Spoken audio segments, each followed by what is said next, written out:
The Final Four in the 2025 men's NCAA tournament is now set. How did we arrive at the four teams still in the chase for a national championship in San Antonio on Saturday evening? That's what we describe here in this opening hour to recap all of our reactions from an Elite Eight weekend in men's college hoops. In German area, it should be no surprise that the four teams still dancing into San Antonio, the four number one seeds. And for the first time since 2008, second time ever in the history of the Big Dance, we see all 4 1 seeds in the Final Four. It does not happen in a tournament often defined by its chaos, known for its madness. But this year, maybe we should have expected it. With all 4 teams on the one line, having a Ken Palm net rating of plus 35 or better, 4 of the best teams in college basketball we have seen in the last 2.5 decades. So, of course, all 4 get to San Antonio. Let's start with the number 1 overall seed, the Auburn Tigers, in the South Region in South Regional Final yesterday evening in Atlanta, Georgia, against the 2 seed in Michigan State. Could Tom Izzo and the Spartans play spoiler? Auburn, who had struggled down the stretch of the regular season into the SEC tournament, dropping 3 of their Final 4, entering the Big Dance. Would this be their undoing?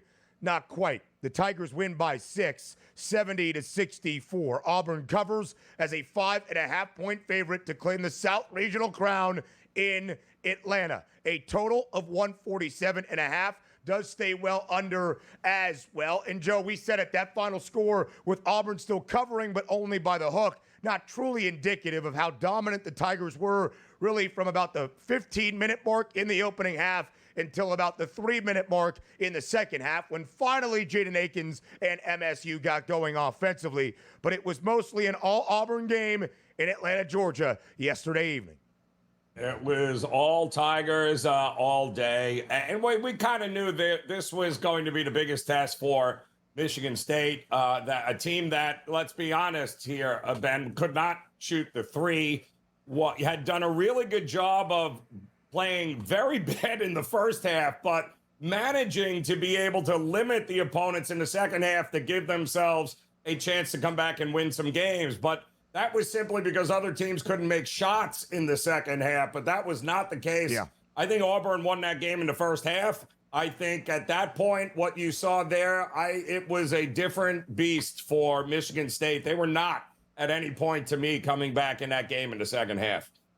Yeah, Joe, and that was really the story of this game. Auburn had gotten off to some slow starts in the opening half and early in the second half, as was on full display in the Sweet 16 Friday night against Michigan, trailing by 9 points with about 12.5 minutes remaining before they rallied to hammer the Wolverines, winning that game by double digits. At the 15:50 mark in the opening half, a Cohen Carr dunk for MSU put Sparty in front 8-6. That was the last time Michigan State led in the game. Auburn responded with a 17-zip run and never looked back. The Tigers led by 9 at the break, led by double digits for a good majority of the second half. Michigan State kept it close and respectable, but never really got into a single possession, Joe, at least what that deficit was throughout the final 20 minutes of regulation. The undoing for Michigan State was a slow offensive day where your veteran guards really struggled. Jaden Akins really until the end of the game still ended at 6 of 17 from the floor. Jace Richardson, the freshman, very talented, but 4 of 13. You had Trey Holloman off the bench, 0 for 10, including 0 of 5 from deep. The Spartans as a team shooting worse than 35%, 34.4. But one of the stories of the game, Joe, Johni Broome, the SEC Player of the Year in contention for the Wooden Award as well. 25 points,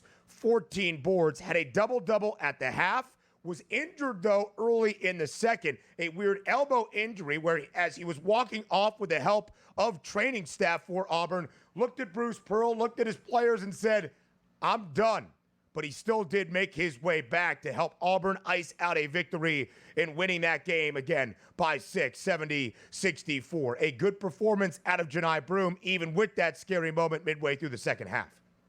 Well, that's what leaders do. I mean, when he decided to come back for his 12th year in college basketball, Ben, I think it was inevitable that we'd probably get a moment like this where we watch a 30-year-old roll out with a broken arm there and win the game for him. But honestly, I didn't have that on my bingo card. I thought they had more than enough without him, even to go ahead and beat what Michigan State was putting out on the court, which was just not enough shooting, man. I mean, it just, you can get to the Elite Eight with that kind of team with Michigan State and Izzo, but are you really going to get beyond that? Are you going to win anything when you can't hit threes when it matters the most? Just not a great shooting team for Izzo this year. That was the bottom line. Yeah, it certainly was. And listen, for Michigan State to get back to this point after a few down years in East Lansing, I think it reinforces the legend that is Tom Izzo, even appearing in the Elite Eight for the 11th time, the most for any head coach in the last 30 seasons in college hoops, when Izzo took the mantle, of course, in East Lansing. He got to 360 career Big Ten wins this year, the most Big Ten victories in the conference of any head coach ever. Just came up short for MSU based on a poor offensive performance. But, Joe, for Auburn to get to the Final Four, maybe expected through a good majority of this college basketball campaign, and certainly as the number one overall seed.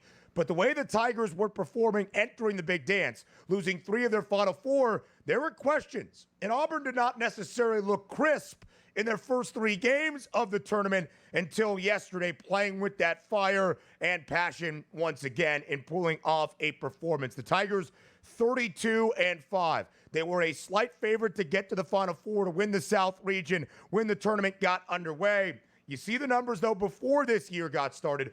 20-1 to win a national championship. Auburn into a Final 4 for just the second ever time in program history, both under the guidance of Bruce Pearl.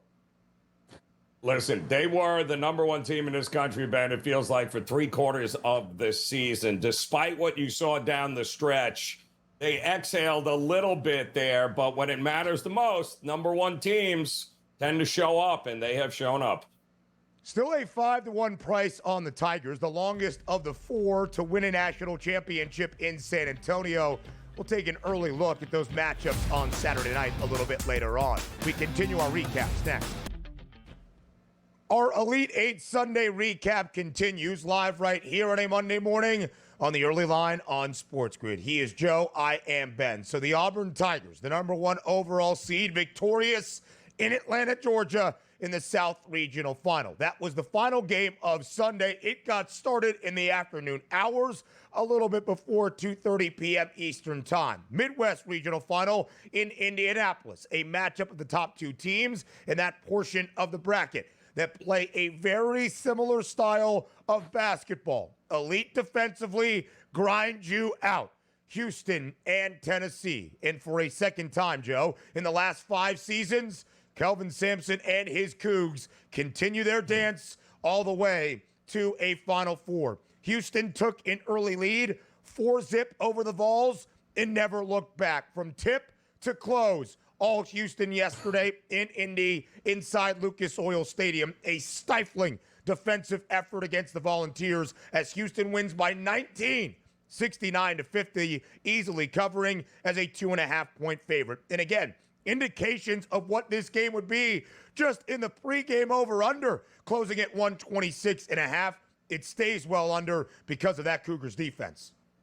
Listen, Ben, it got steamed, that total yesterday, because it was as down as low as 122.5, 123. And all of a sudden, the over money, people going, absolutely not. We're going to get a ton of points. And then Tennessee shows up and drops a total of 15 points in the first half. And you're going, yep, that's Houston. Not to mention the amount of Tennessee money that was also steamed late yesterday, Ben, dropping Houston down to what, 2.5 in that game? There were a lot of folks that thought, because, and this is where recency bias in this tournament comes into play, Ben, which is so dangerous. Everybody watched Tennessee bulldoze Kentucky and saw, of course, Houston barely get by Purdue, who was playing in their backyard, by the way. What a difference a couple of days makes in the NCAA tournament, Ben. Not the greatest draw for a team on the one line to be in the Midwest Regional semifinal and have to play a road game against Purdue in Indianapolis, but they handle that courtesy of one of the most beautiful inbounds plays you will ever see. Milos Uzan delivering the winner for Houston on Friday night. It was everybody for the Cougs on a Sunday afternoon. Emmanuel Sharp, huge at the end, 16 points and a couple of clutch made threes. He started 1 of 7, buried his final 3 to ice out Tennessee late in that second half when the Vols did cut it to an 11-point deficit. And L.J. Cryer, the veteran, who had 30 points against Gonzaga in the round of 32, 17 yesterday to lead Houston. And Joe, to your point, the Volunteers were atrocious yesterday offensively. They finally get to 50, but they shot 29% from the floor, 5 of 29 from beyond the arc, and a lot of those made threes in the second half. They only had 1 in the opening half. They only had 15 points in the first 20 minutes against the Cougs, the most efficient defense in college basketball all year long. Joe, those 15 points scored by the Volunteers in the opening half, the fewest amount of points by a 1 or 2 seed in any half in the history of the NCAA tournament on the most significant of stages in an Elite 8. That's a difficult pill to swallow if you are the Volunteers, as Tennessee as a program still hunting down that first ever appearance in a Final Four. But Ben, from our perspective, though, it's kind of hilarious that it's a Rick Barnes coach team that ends up scoring 15 points. I'll say it. I know you're thinking it, so I'll say it, Ben Stevens. Say it. Yes. Shocker to nobody that a Rick Barnes coach team ends up being that ridiculously bad in the biggest moment on the biggest stage in the biggest game of the season, and they missed their first 14 shots from three-point range. Then they weren't even trying to get it in the paint. They knew they couldn't score in the paint against Houston. Crazy. Second consecutive trip, Joe, for Tennessee to an Elite 8 under Rick Barnes, still looking for that first ever Final Four appearance. Rick Barnes, this was his 29th time leading a team to the NCAA tournament. Only 1 Final Four berth to show for it way back in 2003, guiding the Texas Longhorns. Meanwhile, for Kelvin Sampson, Rick Barnes' good friend, they grew up in North Carolina. They played collegiate basketball against one another. Kelvin Sampson has led Houston to a second Final Four bid in the last 5 years. So if the Cougs had to go to Indianapolis to play a road game in the Sweet 16, at least they head back to their home state in the heart of Texas to San Antonio for a Final Four run. A little bit more on Houston and their opponent in the Final Four and Duke up next. The Final Four in San Antonio for the 2025 men's NCAA tournament is now set. And just for the second time ever in the history of the Big Dance, it is all 4 of the 1 seeds that make up the Final Four. Yesterday's Elite 8 action, Midwest Regional Final in Indianapolis, Houston dominant from the very start all the way through 40 minutes to the very end. They blow out Tennessee, winning by 19, 69-50. Joe, we said it right before the break. The coaching relationship between Houston's Kelvin Sampson and Tennessee's Rick Barnes was a storyline entering yesterday. They are great friends. They both grew up in the state of North Carolina. They played collegiate basketball against one another. They coached against each other in the Red River rivalry back in the days of the Big 12 between Oklahoma and Texas when Sampson was in Norman, and Barnes, of course, in Austin. So facing off yesterday, a huge storyline. The 2 winningest active D1 men's basketball head coaches without a national championship trophy to show for it on their shelf. Rick Barnes entered yesterday with 836 career wins, only 1 Final Four berth. Kelvin Sampson entered yesterday with career win 797. Make that 798, still in the hunt for that national championship. And what he has done in H-Town, and in his 11 years there as the head coach, reinvigorating a proud Houston program that under Guy Lewis in the days of Phi Slamma Jamma, and you had Hakeem, and you had Clyde, you had some of the greatest basketball we had seen in the mid-'80s. Kelvin Sampson brought Houston back to a Final Four for the first time since 1984 and 2021. They will now reach the Final Four for a second time in a 5-year span here in 2025, heading back to their home state, heading to San Antonio in a Final Four. Yeah, I mean, and that you're right. That program there, Ben, has gone through some heartbreak, right? Most Final Four Yeah. appearances without a national title. That's 7 now. Houston has been to, but there is something very, very different about this Houston team than what we have gotten in recent past here with Coach Sampson. And that is, we've always known they're capable of limiting you to 15 points and a half, man, and ending the game in the first half. They do that better than anybody, absolutely anybody. But it's what most people don't even haven't figured out or didn't know was that Houston's the best three-point shooting team in the country. They have shooters this year, Ben, that they've never had in the past. When you're converting almost, 38, 39, nearly 40% of your threes on a season, we don't know that from Houston, but that's what this Houston team is, which makes them extremely dangerous and extremely undervalued right now, thanks to the Duke Blue Devils. And Joe, because of it, Houston is a much better team than they have been in this 6-year consecutive run, which is now the longest active national streak of reaching the Sweet 16. That is what Houston has done. And in the last 6 years, they have 3 Elite 8 berths to show for it, and now 2 spots in a Final Four. But in the 5 years prior to this one, they did not rank inside the top 100 nationally in three-point percentage. They're efficient offensively because of how slow they play. That's been the story the last couple of years. Top 20 in offensive efficiency each of the last 5 seasons. But this year, Joe, entering yesterday at 39.8% from 3. Best three-point shooting team by percentage in the country. But they were playing inside a football stadium this past weekend. Maybe that will help them with the sight lines inside the Alamo Dome, another big arena in San Antonio. They didn't shoot the three all that well. Emmanuel Sharp at the end, great. LJ Cryer found his footing a little bit yesterday as well. Houston is a very dangerous team who will be an underdog against Duke. The Cougs, though, entered this year tied for the 4th best price to win a national championship at 12-1, alongside conference mate and preseason number 1 in Kansas. The Cougs will be there. What a dominant stretch for Houston in the Big 12 and beyond that, led by Kelvin Sampson.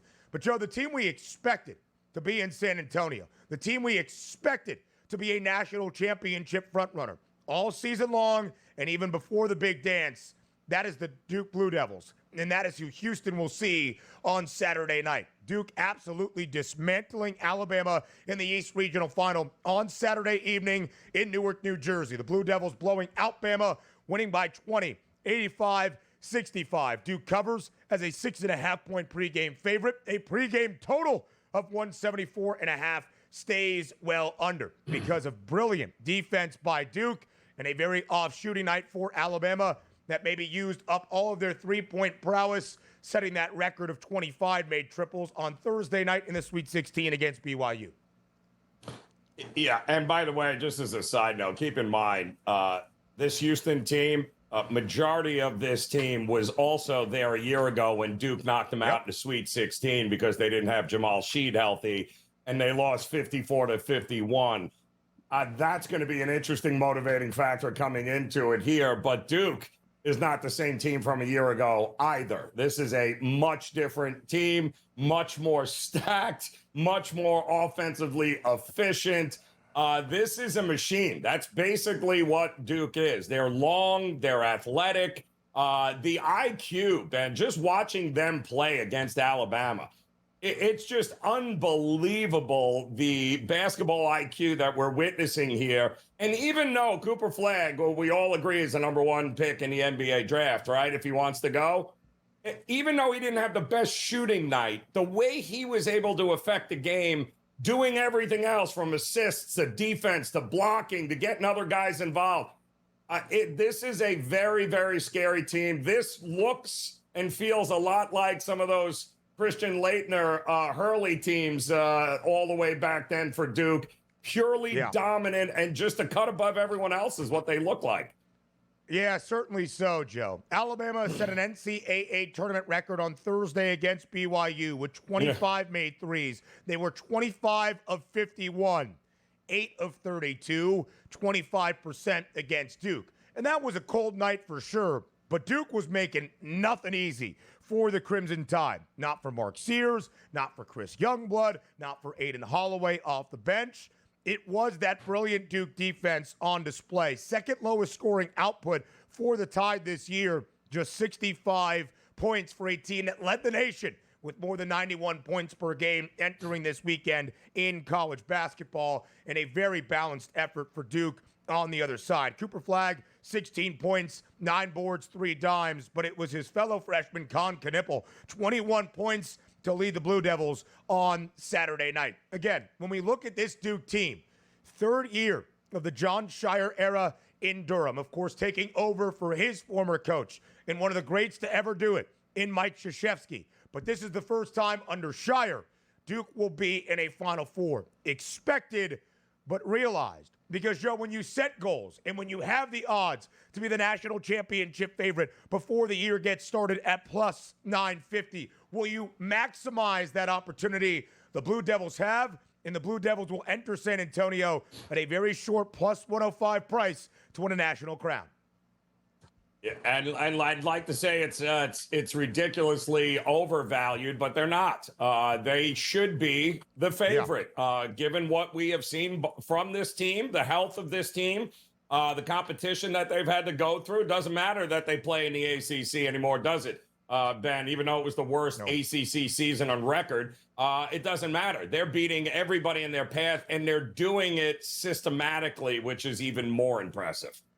It really, really is what this Duke team has. They have the 5 outstanding freshmen led by Cooper Flagg, Con Knipple, and Kamon Malawach in that starting 5. But they've got the veteran experience to blend with Tyrese Proctor, with the transfer from Tulane and Sion James, the transfer from Purdue in Mason Gillis, who will play in his second consecutive Final Four, and probably some more help on the way this weekend in Texas with the return of front court depth in Malik Brown. We think that he should be available to go for the Final Four. Duke opens as a 4.5-point favorite against Houston.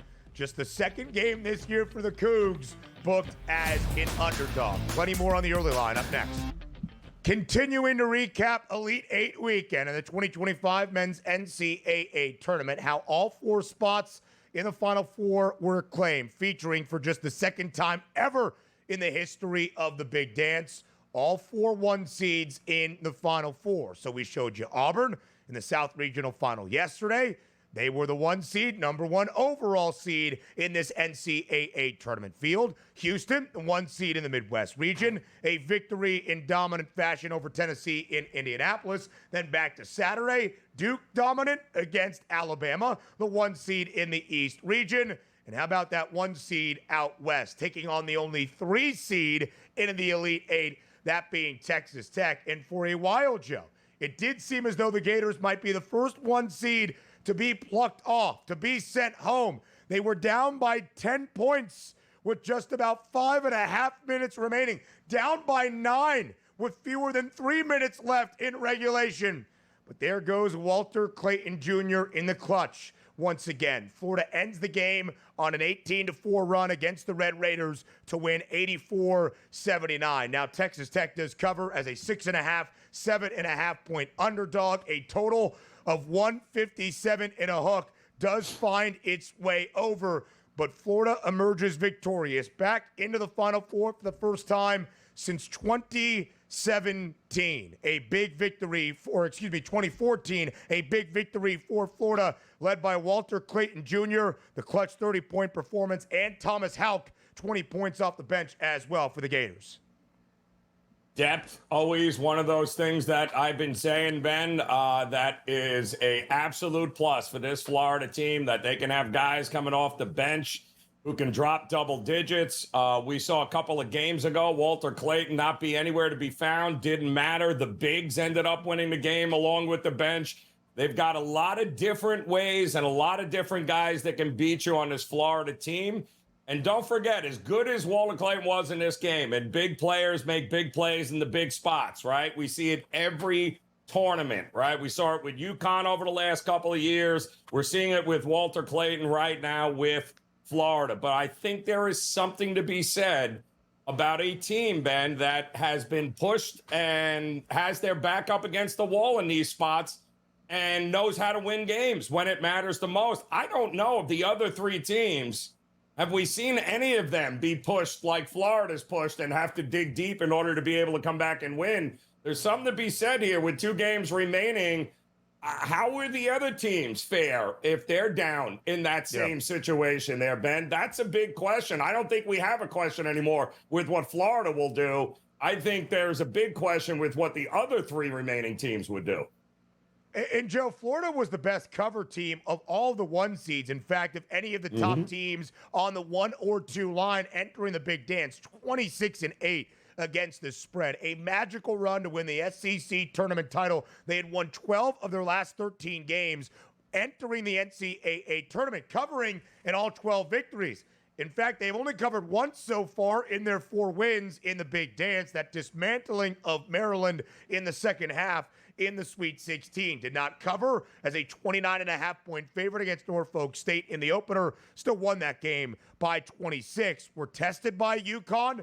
They needed Walter Clayton Jr. down the stretch in that one against the 2-time reigning champs in the round of 32. Again, they did hammer Maryland, but only were up by 2 at the break against the Terps. And, of course, rallying from down by 10 points with less than 5.5 minutes remaining. And it was Walter Clayton Jr. and Thomas Houck combining to make 4 triples in the last 5.5 minutes to provide that comeback spark for the Gators. Joe, for Texas Tech, a valiant effort. And, of course, they completed the improbable comeback against Arkansas, down by as many as 16 points in the second half, down by 13 with 4.5 minutes remaining in the Sweet 16 against the Razorbacks on Thursday night out in San Francisco. And it was Darian Williams, the hero on Thursday, 23 points to lead Texas Tech on Saturday night, but a big missed 3 that would have tied the game with about 1.5 minutes remaining. A great run for Texas Tech and some very helter-skelter performances down the stretch in their final 2 games of the big dance. They do go out with a cover as a 6.5, 7.5-point underdog, but Florida gets the victory and heads to a Final Four. And Joe, of all the 1 seeds, from where they stood in the preseason to where things are right now, the Gators were the least expected of all 4 to get to this point. Tied for the 20th best price at a 60-1 number to win a national championship before this year got underway. Tied for the 20th shortest number at 15-1 to reach the Final Four. And here the Gators are for the first time since the end of the Billy Donovan era. He last led Florida to a national semifinal in 2014. Todd Golden, in his 3 years in Gainesville, now has the Gators embarking to a Final Four here in 2024-25. Yeah, I mean, listen, they weren't exactly looked at very highly early on in the season and even preseason, but what we watched was a team, it felt like playing in the toughest conference in the country.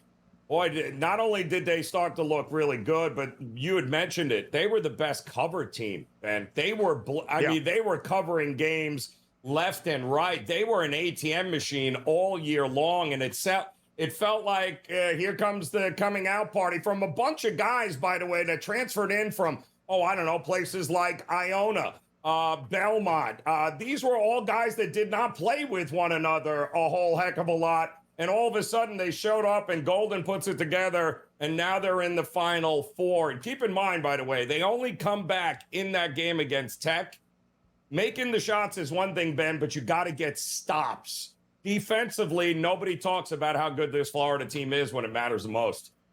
Absolutely so, Joe. And they got stops, and they have some of that veteran experience led by Elijah Martin, who was a part of the FAU magical Final Four run just a few years ago. So it's an all-SEC Final Four matchup in our opening game of the night next Saturday in San Antonio.